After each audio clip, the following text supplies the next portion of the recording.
These last few days have been some of the hardest, darkest, most desperately sad days a lot of us have lived through. And I and others here have been participants or observers or involved in one way or another in quite a few conflagrations, wars, disputes, tough times. But I don't remember anything close to what the last few days have been like. I'm really mournful and desperately sad, teary, on edge, alert to bad news, alert to the next siren. Almost inevitably during our time together in the next few minutes, there will be sirens going off for some of your colleagues here in Israel, as the last few days, many thousands of rockets have rained down indiscriminately on our cities. I'll talk to that a bit later. And we're all on edge in all different ways. I'll try and kind of give big picture, but also little anecdotes to give you a sense. Last night, in general, I find that my emotions kind of come in waves, as do the attacks, as does the news. Some days are better, some parts of the day are better. And yesterday, at the end of the day, I had a difficult day yesterday. And at the end of the day, I just went for a long walk and plugged in the music and tried to get some of the angst out. And I passed the house of a friend who I know has been going through a hard time. His son, his children, or three of his children actually, were in harm's way on Saturday. One of them made a very, very narrow escape and has been in a bunker underground pretty much non-stop since then, near the Gaza border. So kind of impromptu, I just picked up the phone and said, hey, can I just pop in? And he said, sure. And I just wanted to pop in, and I told him when I arrived, I said, I'm just here to give you a hug. And he burst into tears. He thought that I'd come to tell him that one of his kids had died.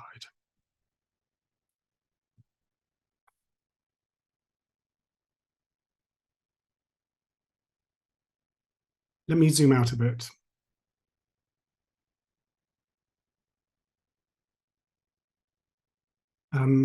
On Saturday morning, Hamas launched an attack on southern Israel. The rocket attack covered most of Israel, but there was a ground assault that was located near the Gaza Strip because they poured across the border that's in southern Israel. And by all accounts, this was, from a military perspective, a very impressive attack, far more than Israel had credited Hamas with being able to mount, and to mount without signaling it or telegraphing it, without our security services learning of the plot, which historically we've been able to do. It was daring, it was well coordinated, it came from the sea, it came from the air, and it came from the land. It was synchronized, multi-pronged, and certainly in military terms, very well executed in all of Israel's intelligence planning scenarios, war games and stuff like that. They had never credited Hamas with being able to do this. And indeed, the sense in Israel for many years has been, we have a border.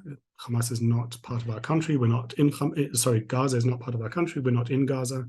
There's a sturdy border fence, and it goes deep underground to stop tunnels, and it's got sensors, and it's got all the latest mod cons. And the sense was that this is a kind of impenetrable border, and that was made a mockery of, really, through this attack that was launched.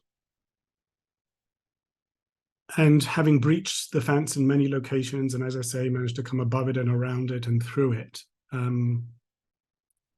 through this impenetrable border, early on a Saturday morning in a part of the country that was poorly guarded, and it was not only a Saturday, it was also a major Jewish holiday, and the army gives as many people time off as possible. So it was kind of skeletal crews. They managed to pour into the country, pour into Israel, thousands of well-trained, and at least to start off with, disciplined combatants, terrorists, as the story develops, it will be quite clear. Pour in, and in very short order, overrun 22 villages in Israel, towns and villages. Now, I've heard in different reports people talk about settlements and stuff like that. It's a total misnomer. These are not in any sense settlements. We're talking about villages and towns and hamlets that are in Israel proper and never been part of any dispute, never been any discussion about that, been part of Israel since the founding of the State of Israel. Israel, by the way, withdrew its last civilians and its last soldiers from Gaza in 2005. There hasn't been a Jew or an Israeli or a soldier in Gaza for 18 years.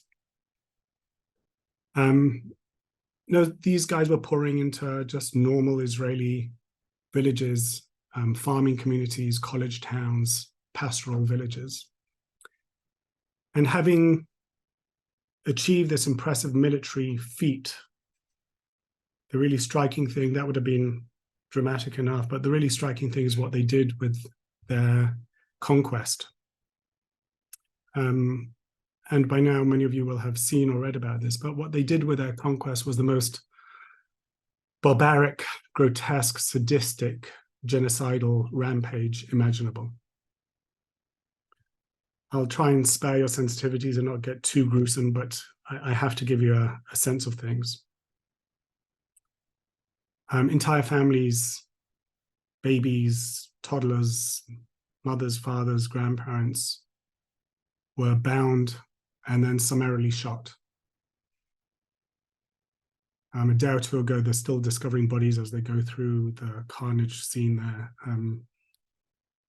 A 30-year-old pregnant woman's body was discovered with her stomach sliced open.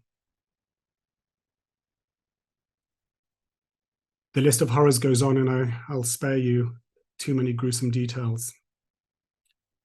But it boggles the mind. This was not a military campaign. This was just a butchery of unarmed civilians of all ages, genders, denominations, nations. I believe something like 22 Americans were killed, a bunch of workers from Thailand and Philippines. It was an indiscriminate rampage, but it was very much driven by an attempt to brutalize, sadistically kill and torture and torment the local Jewish population. 5 kilometers from the Gaza border, because of the holiday weekend, there was a music festival. And it had been billed a music festival for peace. 3,000 youngsters had gathered there to spend the night dancing away. And then at 6:30 in the morning, as things were wrapping up, these terrorists from Hamas in hang gliders and cars and motorcycles encircled the camp there. And there are video scenes of just thousands of people running wildly. But it was more than that, because they actually blocked off escape routes in advance and channeled the cars to a particular killing zone. And they just gunned down everybody indiscriminately. There are disturbing videos of them shooting people, then walking right up to them to certify that they were dead by shooting them at the head in point blank range. And these are just young kids, revelers, going to have fun. Of the 3,000 or so people that were there, about 300 died, many, many more were wounded.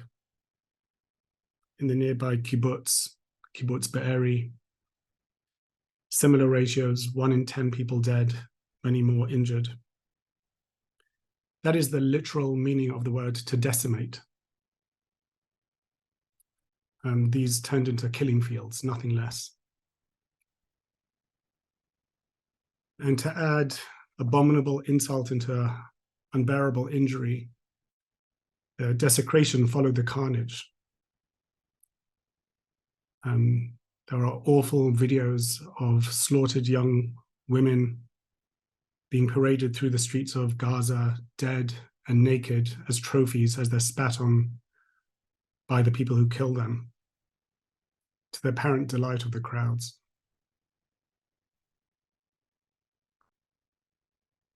And as yet an unknown exact number of people were hauled back to Gaza, taken as hostages, as trophies, as bargaining chips, not exactly clear.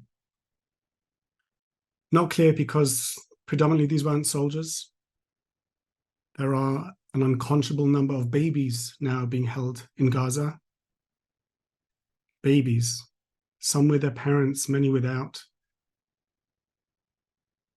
For reasons that confound me and brook no decent explanation, they took an 85-year-old wheelchair-bound Holocaust survivor back to Gaza. Something like 150, maybe as many as 200 people were taken back before the Israeli army was able to regain control, and they are now being held in the darkest dungeons by the darkest people. Having shared some of the kind of gruesome details, I want to take a second and try and provide you some proportionality or dimensionality, I should say, try to get some sense of the enormity and why, as I say, this is unlike anything that Israel has ever experienced before. And I'm hopeful that very few people alive today, anywhere in the world, have experienced anything like this before. Now, no two tragedies are ever alike, and it's tricky to draw comparisons, but it's difficult without some form of analogy or comparison point to, as I say, give dimensionality. So bear with me as I give you a couple of points of reference. One from within Israel.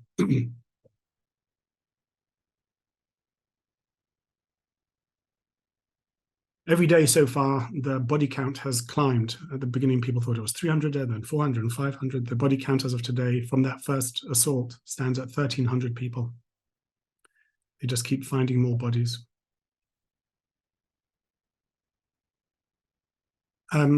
Israel has fought many wars. The bloodiest war, by some measure, was the Yom Kippur War, which started 50 years, almost to the day, one day apart, 50 years ago to the day from last Saturday. Last Friday was the 50th anniversary. It was November 6th. This tragedy happened on November 7th, 50 years exactly. And there again, Israel was very much surprised by an attack, and you may hear some comparisons. At any rate, the Yom Kippur War was the bloodiest war where Israel lost most young men and women of all of its fights. If you take the bloodiest day of Israel's bloodiest war, the casualties from Saturday were 4 times more than the worst day of our worst war. 4 times more.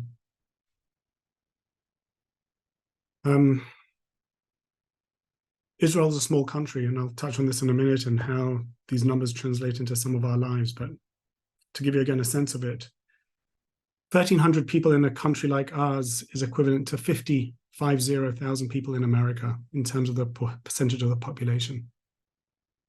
If you just scale up our tragedy to American proportions, it would be the equivalent of 50,000 people being slaughtered in a day. 50,000 is 10 times more than all the American deaths in battle of servicemen and women in the Gulf War. 10 times higher. And those deaths, tragic as they are, were spread out over 8 or 9 years. Again, just to give you a sense of the dimensionality. There's a lot of comparisons being made. This is Israel's 9/11, the second Yom Kippur War. I find myself going back to Pearl Harbor as an analog to some extent. And there are differences and there are similarities, as this is obviously the case. But many of you will know Pearl Harbor, a naval base in Hawaii, was attacked by the Japanese in 1941. America was not involved in World War II, 1941, during World War II. America was not involved in the war up until that point. And the Japanese decided to launch a preemptive strike to kind of knock out America, was the rationale. So they launched an unprovoked attack on Pearl Harbor, certainly seared into the memory worldwide and certainly of Americans as one of the worst attacks on the US of all times. Off the back of that, America entered the war. And I'll come back to that a bit later. As a percentage of the, again, if I scale it up, America was much smaller in 1941, but taking it all into account, the deaths that Israel suffered on Saturday were 7 times higher than Pearl Harbor. And the numbers only speak to part of it. Not trying to diminish from Pearl Harbor, it was absolutely horrific. That was a military target. 97% of the dead were military servicemen and women. That wasn't the case here. The targets were civilian. Well over 90% of the dead are unarmed civilians. So there's points of comparison, points of difference. I hope this is giving you some sense. But as I say, the numbers speak only part of it, because entering people's homes, executing 90-year-old women or 9-month-old babies, marching mothers with their babies as trophies to Gaza, these serve no military purpose. They just serve no military purpose. They are driven by something, but it's not driven by some strategic military goal, which at least Pearl Harbor, you can understand the Japanese mindset. It was wrong-hearted and it backfired majorly, but you just scratch your head here and you're saying, what could conceivably have motivated these people to work so hard, so long, mount such a sophisticated attack, merely to butcher babies, pregnant women, wheelchair-bound elderly people? There hasn't been a day like this for the Jewish people since the Holocaust. There's never been anything like this in history of Israel, as I say. Anywhere else in the world, you've really got to go back to the Holocaust to find anything vaguely equivalent. And I think some of the motivations were not that different. And this is where I want to kind of add some color. And this comes for all of us. These numbers, these stories, they touch us in a place that is in our homes, very close to home, literally and figuratively. Saturday, our home in Jerusalem, the sirens went off at 8 a.m. on Saturday morning, caught us totally unprepared. We weren't aware of what was happening. We hadn't checked the news. But throughout the morning, rockets landed near our home, shook our home, literally. We heard the detonations. So when I say it's close to home, it's literally as well as figuratively. My wife and I, Daniela and I, have 3 boys. They're grown up. All 3 of them are in the army. 2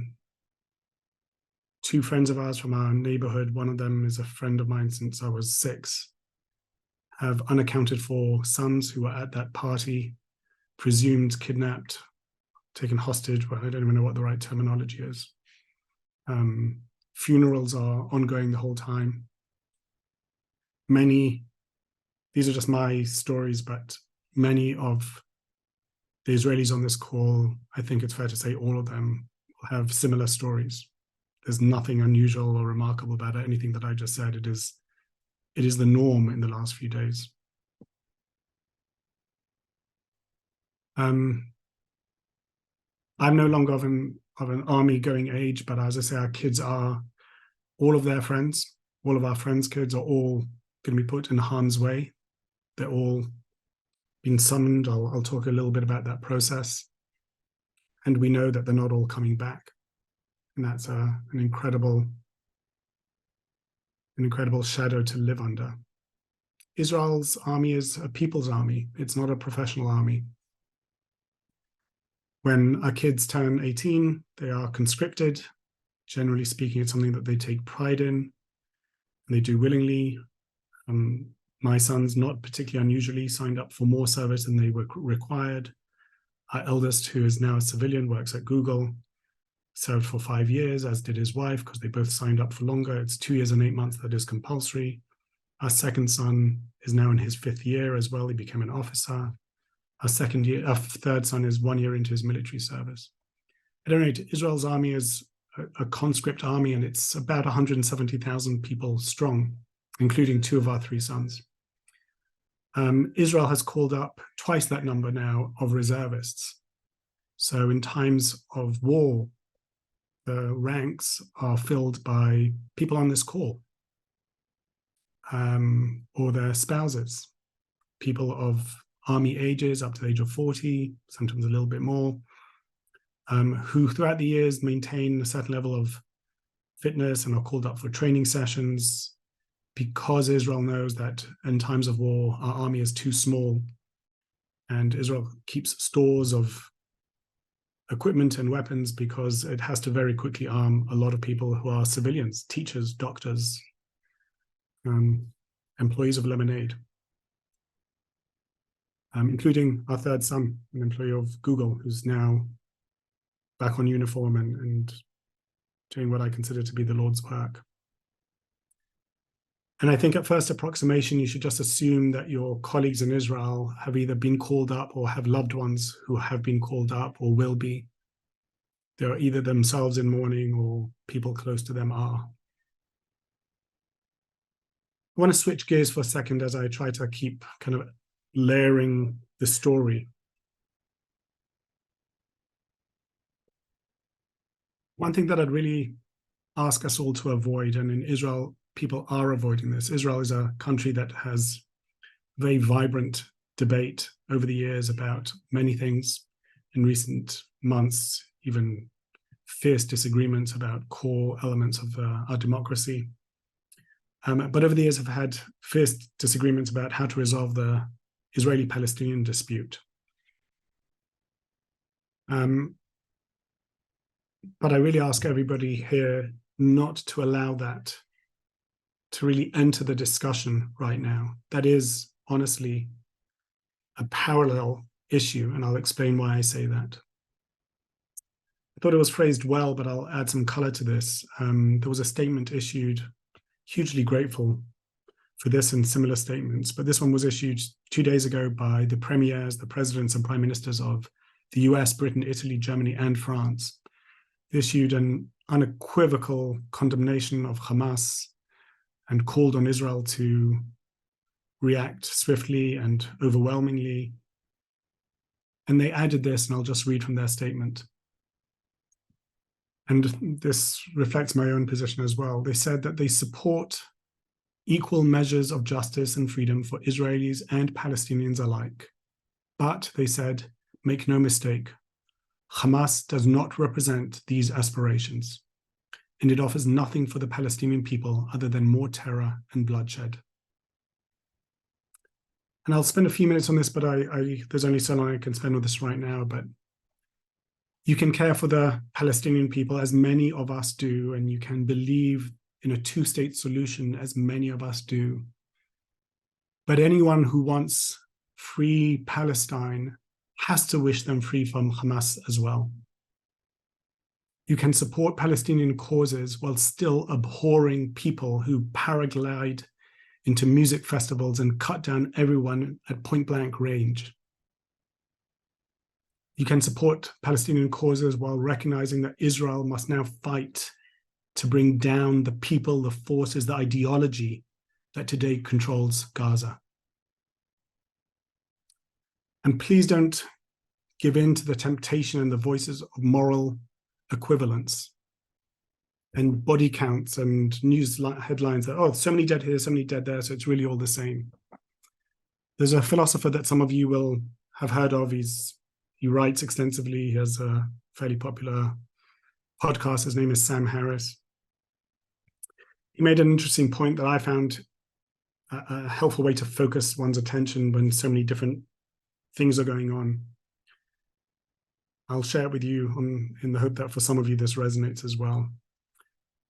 Sam Harris said that perhaps the most poignant, the most focused, the most easy way to pinpoint the lack of moral equivalence, the stark difference between the two forces here, not Israelis and Palestinian, but Hamas and Israel, is to think about their approach to human shields.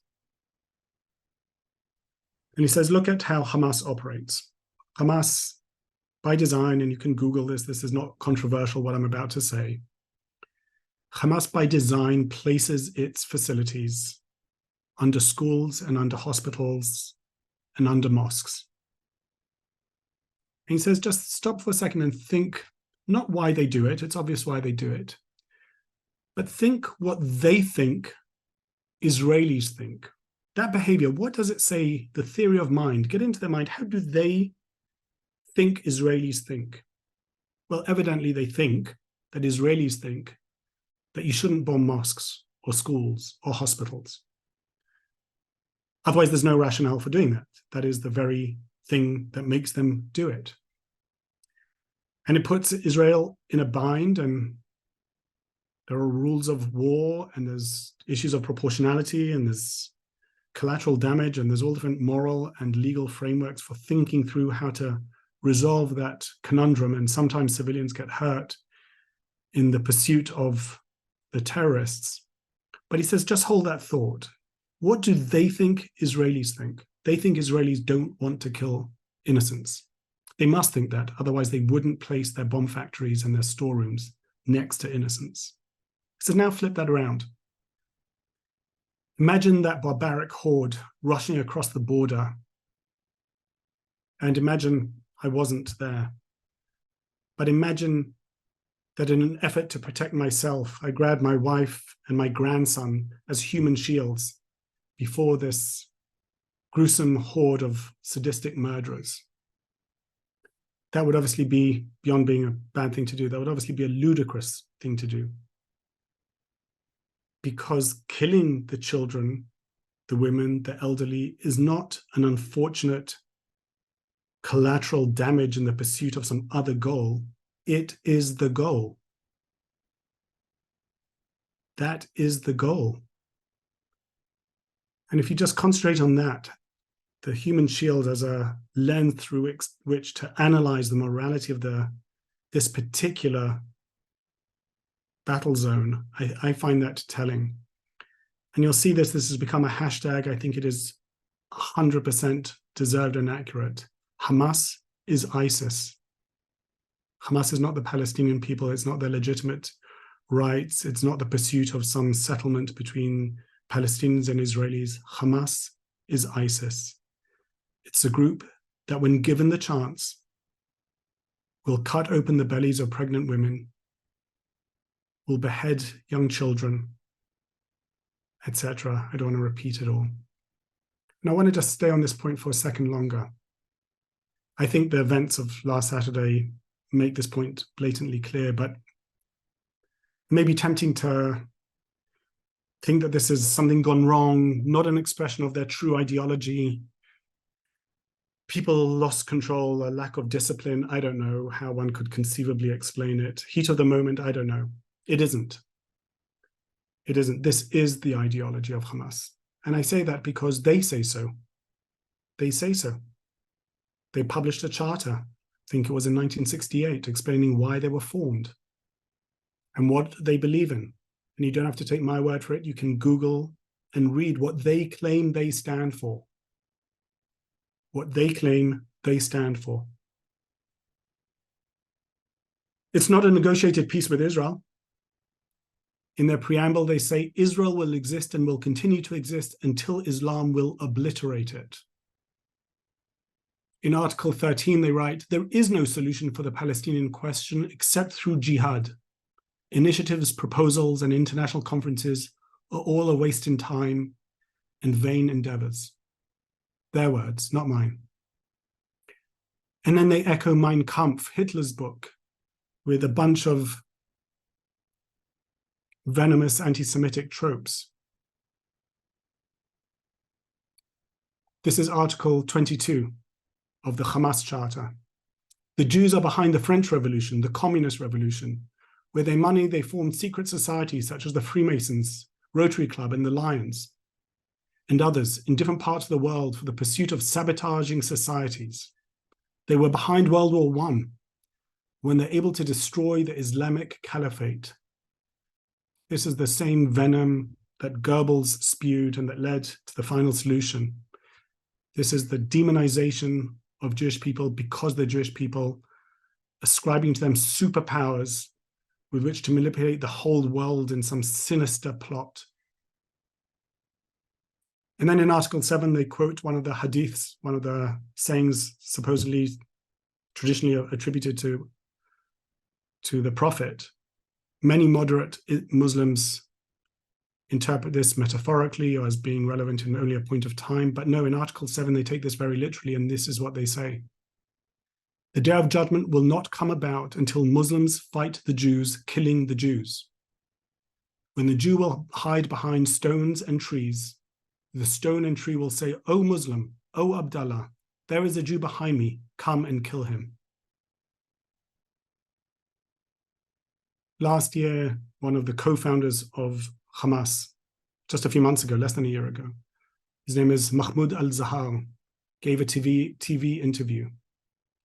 And lest you think that the venom of Hamas is limited to the Jews or to Israel, he said the following: "The entire planet will be under our law. There will be no more Jews or Christian traitors. The entire 510 million square kilometers of planet Earth will come under a system where there is no injustice, no oppression, no Zionism, no treacherous Christianity." My friends, Hamas is ISIS. There is a reason why the entire European Union, the UK government, the governments of Australia, New Zealand, Japan, USA, and Canada have designated them a terrorist organization. And if news agencies in your country are minded to call them militants or by any other name, that's a moral stain on them, and it lacks moral clarity. Hamas is ISIS. They say so themselves. It's written in their charter. They say it in their interviews. And consider this for a second, all those atrocities that I told you about. You know, a reporter by the name of Barry Weiss in LA made this point. I think Hamas is not the Nazis, although there's comparisons. I do think they are ISIS. But the Nazis tried very hard to cover up their atrocities. It took a long time for the world to learn about those horrors. The striking thing is that we know about the horrors because they were live streamed by Hamas. Every now and again, some security camera caught stuff. But they were live streamed. These atrocities that I'm describing to you, you can Google them, you can go into TikTok, and you will see them because they posted them. They posted it in real time. That tells you how much this was something that they were proud of and their ideology and the culmination of years of planning rather than some event got out of control. This was intentional, it was designed, and by its supporters worldwide, it was celebrated.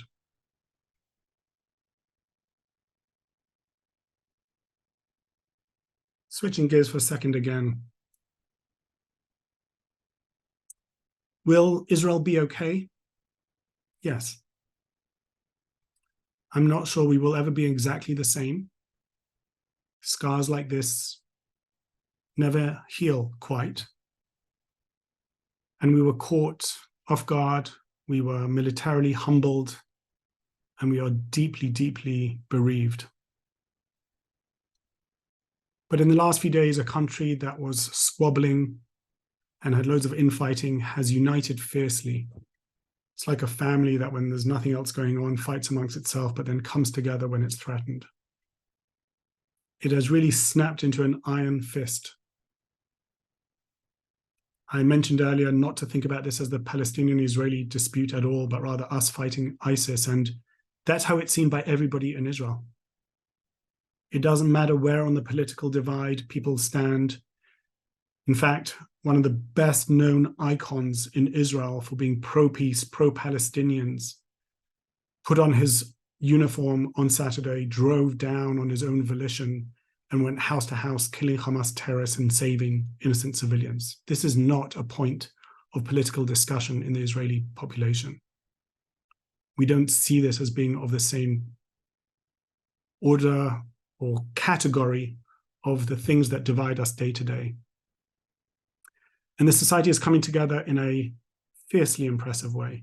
The army I mentioned called up reserves, but many more turned up than were called.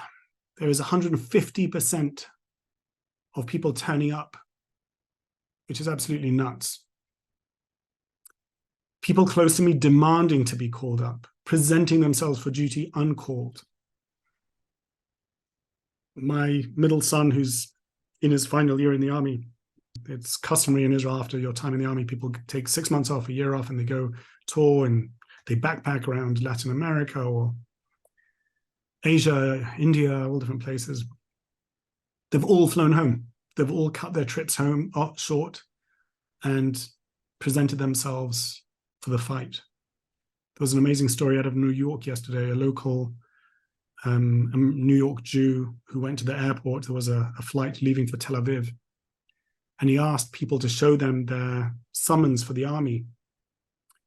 And he paid for the flights of everybody who had a summons. It was half of the plane. He paid for 250 tickets that day. And it goes beyond the army. Civil society is coming together in remarkable ways. Silly little anecdote, but it's one of a plethora of these kind of efforts. My daughter-in-law is a medical student.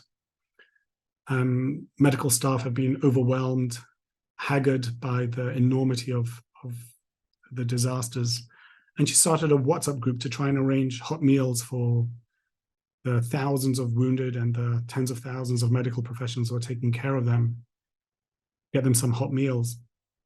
She was overwhelmed. Hundreds of people signed up, local restaurants all donating meals. It's become a full-time job for her just to coordinate the tremendous outpouring of care and civic duty and people just jumping on every opportunity to try and help. And notwithstanding all of that, there are very, very tough days ahead. But will Israel be okay? Yes. The tide of the battle has turned. Israel is dusting itself collectively off, regaining its footing, regaining its initiative, taking the battle out of our own villages and into Hamas territory. I said I'd come back to the Pearl Harbor thing. I don't know how this plays out, but one of the striking things about Pearl Harbor, so the Japanese thought that they would be able to deliver a knockout preemptive attack on America. They sorely miscalculated, and perhaps that's happening here as well. Then, as now, instead of knocking out their opponent, they awoke a giant. And tragically, in both cases, they brought devastation upon their own people. In the case of Japan, it ultimately ended the regime, which at the time was Nazi Germany-affiliated militaristic regime. And after a terrible amount of really an unconscionable price in blood and treasure, a new day dawned, and Japan, for the last 70 plus years, has been a prosperous democracy and a tremendously positive force in the world. And I can only hope that the next chapters will, in some form or fashion, have a similar ending. I asked if Israel will be okay, and I answered in the affirmative, but not yet. And as I say, very difficult days ahead. But I think everybody in the country is quite confident that we will prevail. Will lemonade be okay? Categorically, yes. And a lot of that is thanks to everybody on this call. Our business is resilient. It is humming along. 75% of you are not in Israel, and that gives us a lot of resilience. Our customers are being serviced. Our filings are being filed. Our salaries are being paid. We don't anticipate any of that changing. And our team has very quickly readied contingency plans and business continuity plans, lest Israel's war make it difficult for us to communicate, or should matters develop in a more adverse way than we hope. So there are contingency plans in place for executive continuity, of systems continuity. Even if our internet and networks were down, Lemonade would continue, and the systems would be secure. Things would continue. Now, I don't mean to belittle just how tough it is over here and how tough it will be for the next while for the Israelis. But as I say, Lemonade is one worry I don't have.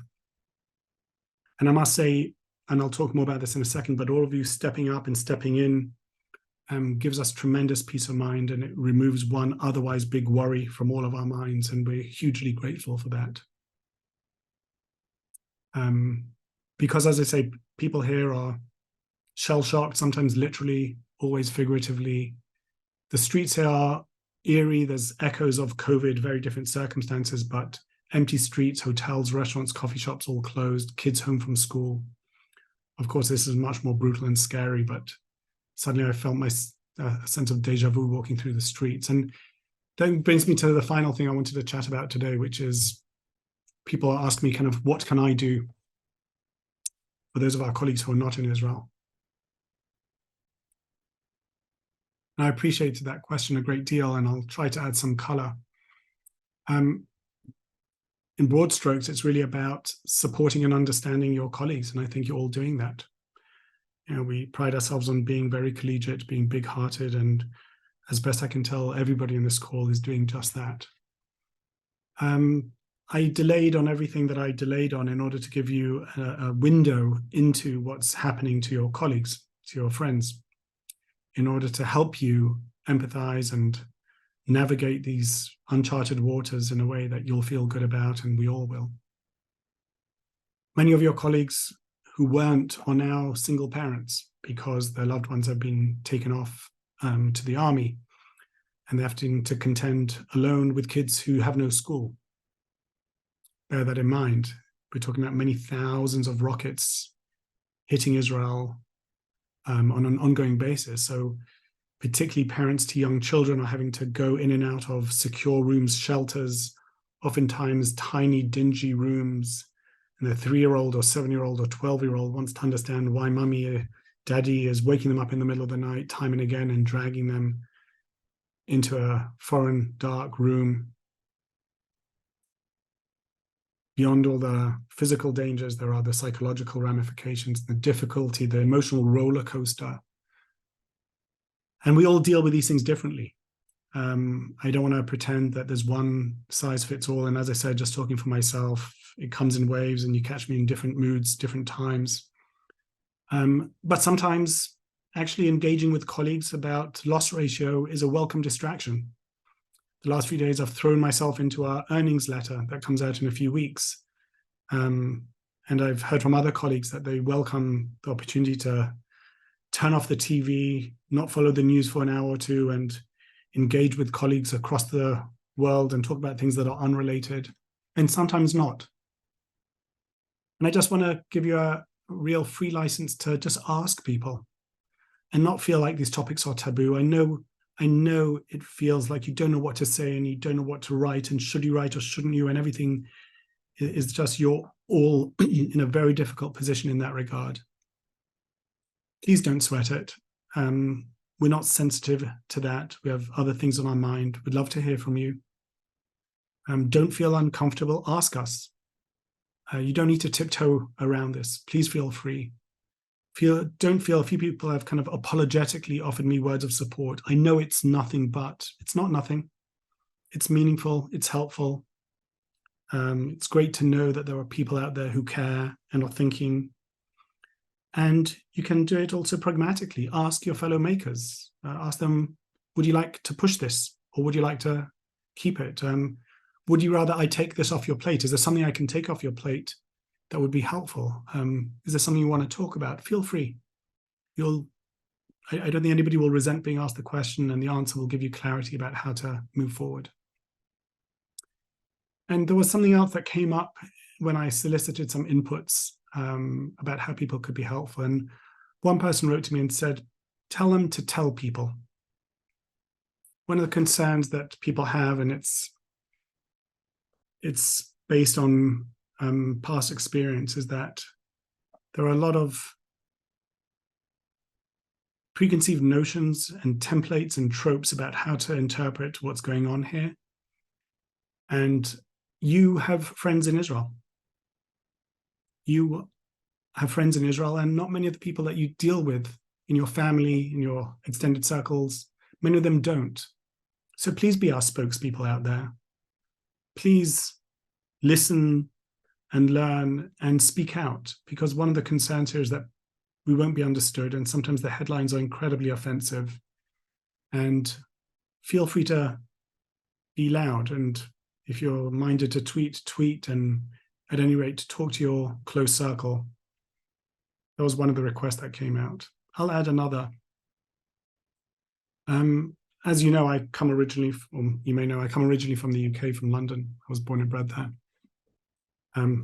My brother and his kids are still there. My extended family is partially still there.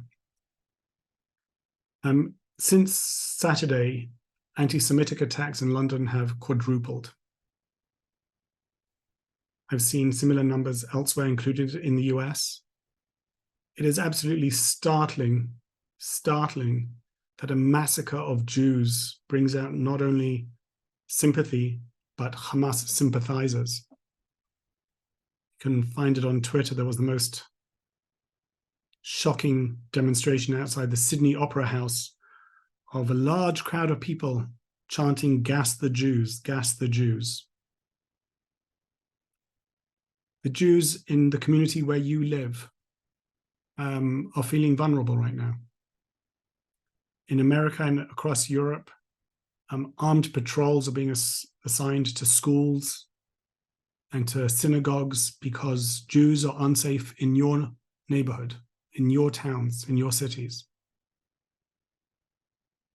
It's a tragic reflection of what some of the people in your country think. But that's another place where you can sound your voice and look out for that and look out for them. My nephews and nieces in London have been told not to walk around with any Jewish identifying signs because it's not safe. This is London. I have no doubt that this is true in my sister's community in Philadelphia, in the communities in Amsterdam, elsewhere in Europe, elsewhere in the United States. My friends in LA report the same thing. There were some very, very disturbing demonstrations in Times Square in New York. So I guess I'd ask, look out for ways that you can support local Israelis, local Jewish communities. And if you encounter the moral equivalence, there's bad on both sides, please speak out. Please don't allow people with whom you interact to blame the victims. Not now, not on this. Not to just notch it up to, it's the Palestinian-Israeli conflict. There's both sides are to blame, or Israel's to blame for everything. Just don't tolerate that. It's been incredibly gratifying to know that your leaders aren't doing that. The leaders of Europe, and the Eiffel Tower was lit up in the colors of the flag of Israel. So was 10 Downing Street. So was the Brandenburg Gate in Berlin. And so was the White House. President Biden delivered an absolutely monumental speech in support of Israel. If you haven't seen it, I recommend that you do. Speaking with true moral clarity. I know that these things matter to us. I imagine everybody from Israel in this call has listened to that. We do care what people think outside these borders, and that you have our back and that you're thinking about us and lending support. I've spoken at some length. I hope my words are received in the spirit in which they're intended. I'm going to wrap up with a quote from Scripture, from famous passage from Ecclesiastes. For everything there is a season and a time for every activity under the heaven. A time to be born and a time to die. A time to plant and a time to harvest. A time to kill and a time to heal. A time to tear down and a time to build up. A time to cry and a time to laugh. A time to grieve and a time to dance.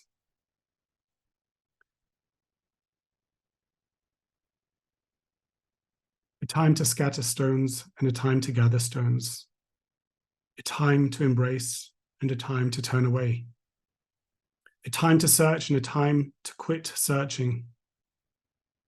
A time to keep and a time to throw away. A time to tear and a time to mend. A time to be quiet and a time to speak. time to love and a time to hate, time for war and a time for peace. Thank you all.